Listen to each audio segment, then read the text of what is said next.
A nossa reflexão de hoje é em torno do poder da prece que nós vamos trabalhar.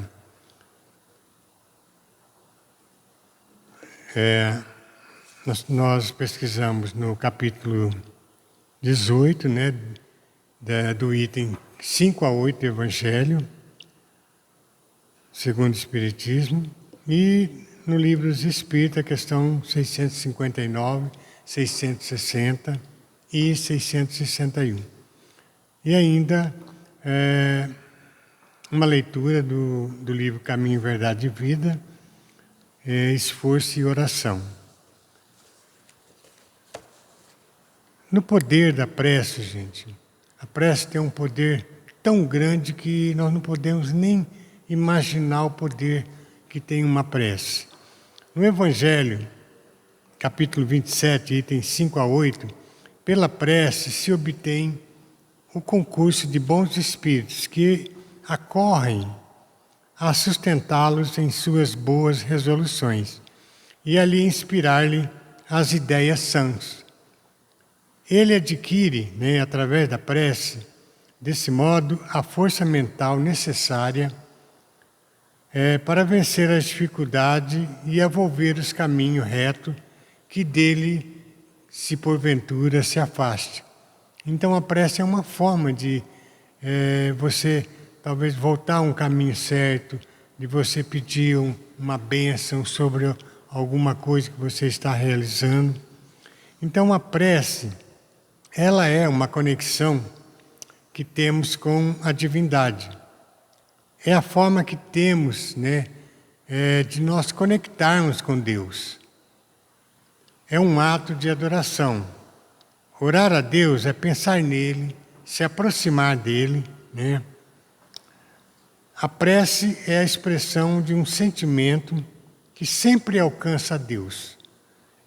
A prece é uma projeção do pensamento que estabelece uma corrente fluídica, uma vibração, onde todos entram em sintonia com Deus. Relatar nossa rotina diária é como agirmos de forma automática e como nos portarmos no final do dia. Como se diz, Pai nosso que está no céu e nos livra de todo mal, amém. É quando às vezes você não tem tempo para nada, Então, se você tirar assim, durante um dia que tem 24 horas, 1440 minutos, quanto tempo que você tirou naquele dia para pensar em Deus, para fazer uma oração? 1 minuto, 2 minutos? Nós temos 1440 minutos. Às vezes nós passamos 2 dias, 3 dias, nem lembramos de Deus, muitas pessoas. Então, é uma forma de nós só queremos que receber e não oferecer nada. Na qualidade da prece, quando orarmos, não vos assemelhar aos hipócritas. Quando quiserdes orar, entrai para o vosso quarto, feche a porta e ore em segredo. E vosso Pai, que tudo vê, lhe dará a recompensa. Não é pela multiplicidade das palavras ou pelo vocabulário bonito que sereis atendido. Pois antes que peçais alguma coisa, Deus já sabe das suas necessidades. Tá? Seja o que for que peçais na prece, crede e obtereis, e concedido vos será o que pedirdes. Isso está em São Marcos, capítulo 11, versículo 24. Há quem conteste, gente, a eficácia da prece, com o fundamento de que Deus conhece nossas necessidades, Então seria inútil estar pedindo. Então, se Ele conhece a nossa necessidade, então para que eu vou pedir? Então é uma forma de você refletir, puxa vida, você tem que agradecer a Deus, Ele conhece, mas está esperando que você venha até Ele. Então a prece aí, ela harmoniza o tom vibratório do indivíduo, revitaliza seu metabolismo perispiritual e evita doenças originária de vibrações desorganizadas da mente equilibrada. Então, um momento de reflexão, quando você faz uma oração de coração, é como se estivesse emitindo uma vibração, né, para os espíritos de luz que poderão te ajudar. Pois a prece é uma projeção do pensamento, que atrai para si a ajuda de bons espíritos. É uma forma de você atrair os bons espíritos, é na oração. Então a prece é a expressão do pensamento, que sempre alcança a Deus, quando ditada pelo coração de quem ora. Então, quando a prece é feita de coração, no fundo de sua alma, ela chega até Deus.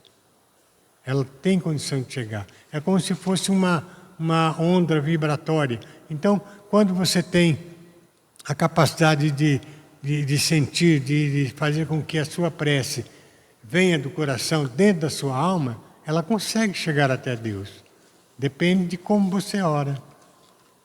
Na questão 659 do Livro dos Espíritos, Kardec pergunta aos espíritos: qual que é o caráter geral da prece?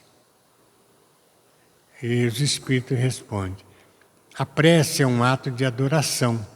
Orar a Deus é pensar nele, é aproximar-se dele, é pôr-se em comunicação com ele. Essas três coisas que podemos propor por meio da prece, né? Que é louvar, pedir e agradecer. Quando nós estamos louvando a Deus, nós estamos enaltecendo os desígnios de Deus sobre todas as coisas. Quando a gente enaltece, a gente vê na própria natureza a mão de Deus. Quando as pessoas falam, eu não acredito em Deus, puxa vida, tá? Onde que está Deus? Está em todo lugar. É nas plantas, nos animais. Quando você vê, fala, mas esse animal aqui tem serventia, ele tem um propósito. Se Deus criou ele, né, um minúsculo animalzinho, uma pulguinha, qualquer outra coisa, ele tem uma serventia, um propósito, porque foi Deus que criou tudo isso aí. Então é enaltecer as coisas de Deus, o sol, o ar, tudo isso daí. Então enaltecer o desígnio de Deus sobre todas as coisas, aceitando-o como causa primeira de tudo que existe, bendizendo-lhe o seu nome.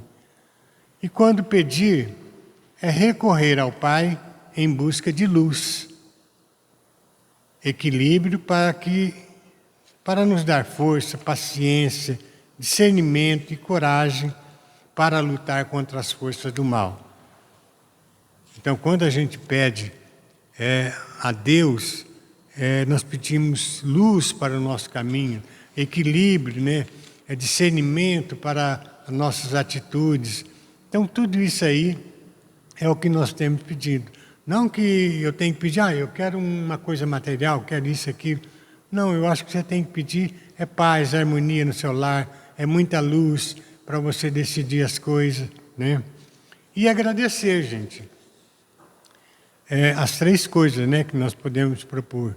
A última é agradecer, que é reconhecer as inúmeras bênçãos recebidas, ainda que em diferentes graus de entendimento. Aceitação, a alegria, a fé, a bênção do trabalho, a oportunidade de servir, a esperança, a família, os amigos, né, e a dádiva de vida. Só de você estar vivo já é uma dádiva de Deus, né, que Ele está te propondo. A prece, né, entretanto, ela não muda a natureza das provas, tá, que o homem tem que passar. Mas Deus sempre leva em consideração os atenuantes, o seu esforço, né, a sua reforma íntima, né. Não que Ele vá, não, você não precisa passar por essa prova. Não. Mas ele pode causar os atenuantes, levar em consideração isso aí. Na questão 660 do Livro dos Espíritos, a prece torna melhor o homem? Os Espíritos respondem: sim, porque aquele que ora com fervor e confiança se faz mais forte contra as tentações do mal e Deus lhe envia bons espíritos para assisti-lo. E com o socorro de Deus, jamais lhe recusa quando pedido com sinceridade. Nós temos que a prece torne melhor, porque Deus sempre está enviando espíritos de luz, espíritos puros, para nos abençoar e nos acompanhar nos momentos difíceis de nossas vidas. Porque as forças do mal estão por todo lado. Estão prontinhos ali para falar assim, não, esse é meu. Então os espíritos estão aí, os bons espíritos estão aí para nos ajudar, para nos livrar de todo o mal. Na questão 661 do Livro dos Espíritos, a pergunta de Kardec: podemos utilmente pedir a Deus que perdoe nossas faltas? Resposta: Deus sabe discernir o bem do mal. A prece não esconde nossas faltas. Aquele que a Deus pede perdão de suas faltas, só o obtém mudando de proceder. As boas ações são as melhores preces, por isso que os atos valem mais do que palavras. Então não adianta você passar o dia inteiro, a noite inteira orando e não ter atitude, não ter um ato de caridade nem nada. Então os atos, as suas atitudes, a sua reforma íntima, você vai melhorar a cada dia que passa, que vai agradar mais a Deus. Então, gente, está no nosso pensamento o poder da prece. Não depende das palavras, do lugar, nem tampouco do momento. Podemos orar em qualquer lugar, a qualquer hora, sozinho ou em coletivo. A prece em comum tem uma ação mais poderosa.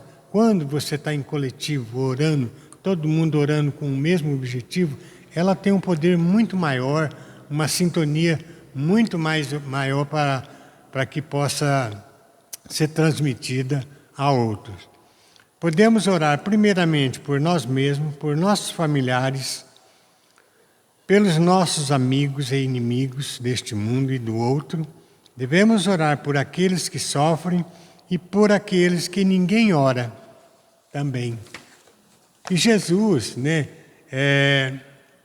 ainda falando de oração, ele tem uma parábola, do fariseu e do publicano. Então Jesus conta nessa parábola que 2 homens subiram ao templo para orar. Um era um fariseu e o outro era um publicano. O fariseu, em pé orava em seu íntimo: Deus, eu te agradeço, porque não sou como os outros homens, roubadores, corruptos, adúlteros, nem mesmo como esse cobrador de impostos, que era publicano. Eu jejuo 2 vezes por semana e dou o dízimo de tudo que eu ganho. Normalmente os fariseus ele jejuava uma vez por semana, mas ele já jejuava 2 vezes, para isso. Entretanto, o publicano ficou à distância e nem sequer olhava para cima, para o céu, batendo no peito, ele confessava: ó Deus, sede benevolente comigo, pois sou um pecador. Eu vos asseguro que esse homem, e não o outro, foi para casa mais justificado diante de Deus. Porquanto aquele que se vangloriar será desprezado, mas aquele que se humilhar será exaltado. Essa parábola, gente, constitui de 2 orações feitas por 2 homens, o fariseu e o publicano. Os fariseus eram de um partido religioso dos judeus, radicalmente conservador, E era comum irem ao templo orar. Eles oravam assim de uma forma piedosa, que ostentavam, gostavam de exibir sua condição de religioso, fazendo orações em lugares públicos para aparecer. Eles oravam dentro do templo, bem lá na frente do templo lá, para poder se destacar, Em suas orações, em momento algum, ele confessa, sim, seus pecados e arrependimento, né? Mas sim, ele queria mostrar para Deus o quanto que ele era bom, era piedoso, né? E que era privilegiado por ter algum, né? E que Deus era privilegiado de ter algum como ele, né? Daquela qualidade orando por ele. Então Deus que era privilegiado de ter ele orando, né? Ao contrário do publicano, né? Ele formava um grupo assim de profissionais, né? Na época de Jesus, que era empregado dos romanos, né? Cobrava os impostos, fiscalizava, né? Diferente dos judeus. Eles não andavam nas sinagogas quando desejavam orar. Quando eles queriam orar, eles ficavam na área externa do templo, porque eram judeus, eles tinham direito de estar ali também, a qual tinha acesso, né? Ao contrário dos fariseus, que procuravam um lugar de destaque, o mais próximo possível do santuário do templo. Então o significado, né, dessa parábola é bastante claro. Ele ensina, né, que devemos orar com a atitude correta e que devemos orar constantemente, né, com humildade de espírito, pois é a verdadeira humildade que nos leva à exaltação. E que os fariseus e publicanos estão espalhados por toda parte aí. Então cabe a nós fazermos uma reflexão. Será que nós somos fariseus ou publicanos? Esta é a mensagem de hoje. Para complementar, também dando continuidade no caminho, no livro de Chico Xavier, né, pelo Espírito Emmanuel, Caminho, Verdade e Vida, na página 29, tudo novo. Amar é que, se alguém cai em Cristo, está em Cristo, nova criatura é. As coisas velhas já passaram. Eis que tudo se fez novo. Espera aí, acho que eu errei. 29. Não é esse aqui. Não, é capítulo 27, esforço e oração. E, despedida a multidão, subiu ao monte a fim de orar. À parte, e chegado já à tarde, estava ali só. Mateus capítulo 14, versículo 23. De vez em quando, surgem grupos religiosos que preconizam o absoluto retiro das lutas humanas para o serviço de oração. Nesse particular, entretanto, o Mestre é sempre a fonte dos ensinamentos vivos. O trabalho e a prece são duas características da atividade divina. Jesus nunca se encerrou à distância das criaturas, com o fim de permanecer em contemplação absoluta dos quadros divinos que lhe iluminavam o coração, mas também cultivou a prece em sua altura celestial. Despedida a multidão, terminado o esforço diário, estabelecia a pausa necessária para meditar à parte, comungando com o Pai na oração solitária e sublime. Depois que ele fazia toda a prece, todo o discurso, né, das bem-aventuranças, então ele se retirava e meditava com o Pai em oração solitária e sublime. Se alguém permanece na Terra, é com o objetivo de alcançar um ponto mais alto nas expressões evolutivas, pelo trabalho que foi convocado a fazer. E pela oração, o homem recebe de Deus o auxílio indispensável à santificação da tarefa. Esforço e prece completam-se no todo da atividade espiritual.